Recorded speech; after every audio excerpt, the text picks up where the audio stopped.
Dua mimpi, dua arti. Kejadian 40 ayat 23.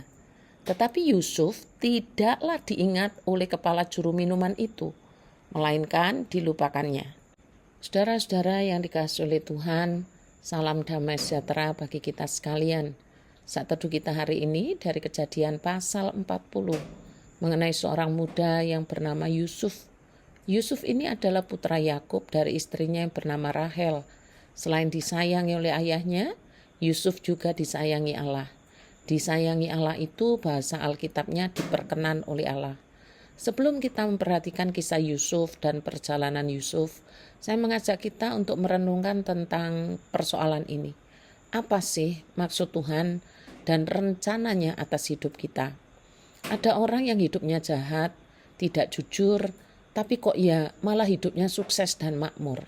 Sementara ada orang yang hidupnya dikenan Tuhan, disayang Tuhan, kok hidupnya malah susah, hidupnya malah menderita, dan ada saja peristiwa dramatis yang terjadi. Ibarat kurva, kok malah hidup yang orang yang dikenan Tuhan itu landai ke bawah, artinya terus turun. Mengapa? Ada apa? Saudara-saudara, Yusuf kurang lebih 13 tahun hidupnya terpuruk, berada di bawah. Dan anak dari anak kesayangan, ia dijual oleh saudara-saudaranya menjadi budak kepada saudagar di Midian. Dari saudagar di Midian, ia dijual lagi sebagai budak belian kepada orang Mesir, sampai akhirnya jatuhlah ia ke tangan seorang yang bernama Potifar. Jika kita berhenti sejenak pada peristiwa memilukan yang dialami Yusuf, yang dijual sebagai budak belian, maka kita tidak akan pernah memahami tentang Allah terhadap orang yang disayanginya. Maafkan, bisa jadi kita akan mengeluh dan bersungut-sungut terhadap semua pengalaman buruk ini. Namun proses dari saudagar Midian dan akhirnya dijual kepada orang Mesir, bukan kepada bangsa lain, Allah lah yang mengaturnya. Supaya Yusuf pada akhirnya jatuh ke tangan Potifar, orang kepercayaan Raja Firaun. Apakah kesusahan Yusuf berakhir? Belum berakhir. Proses yang Allah tetapkan belum selesai. Sekalipun pada akhirnya Yusuf disayangi oleh Potifar, ia difitnah juga oleh istri Potifar sehingga berujung masuk penjara. Secara manusia sepertinya hidup Yusuf sangat akrab dan dekat dengan namanya yang disebut nasib buruk. Yang buruk itu bukan hanya sekali, tapi berturut-turut. Tetapi kita tidak boleh menghakimi Allah sebagai pribadi yang jahat dalam perjalanan itu, karena belum setengahnya. Atau proses pendidikan hidup melalui kesusahan itu akan sangat berguna bagi Yusuf di kemudian hari jika ia menjadi pemimpin. Di dalam penjara itu sekali lagi Allah tidak pernah meninggalkan Yusuf. Ia menjadi orang kesayangan kepala penjara. Di dalam penjara itu Yusuf yang secara khusus diberikan karunia untuk menafsirkan mimpi telah menolong seorang juru minuman raja dan juru minuman roti raja yang sama-sama di penjara bermimpi, dan mimpi itu menggelisahkan mereka. Sampai di sini pahamkah kita bagaimana Allah turut bekerja dalam diri orang yang dicintainya? Walaupun ia sepertinya mengalami nasib buruk yang berulang kali, tetapi diberikan karunia khusus.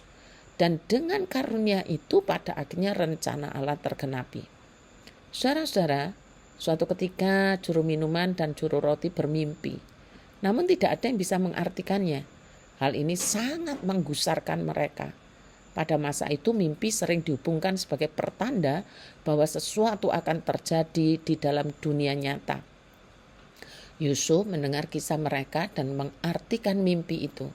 Namun itu semua bukan karena kehebatannya, karena Allah lah yang menyingkapkan arti mimpi tersebut. Setelah diartikan mimpi itu, Yusuf berpesan, "Tetapi ingatlah kepadaku kalau keadaanmu telah baik." Maka terjadilah arti mimpi itu. Tetapi di akhir perikop kita tahu bahwa juru minuman raja ternyata melupakan Yusuf, walaupun dia sudah kembali ke posisinya. Yusuf sebenarnya mengharapkan agar dirinya segera mendapatkan keadilan dan hidupnya berubah. Tetapi harapannya tidak terwujud. Dia tetap mendekam di balik jeruji penjara. Namun Rupanya Yusuf tidak goyah. Ia tetap mempertahankan imannya.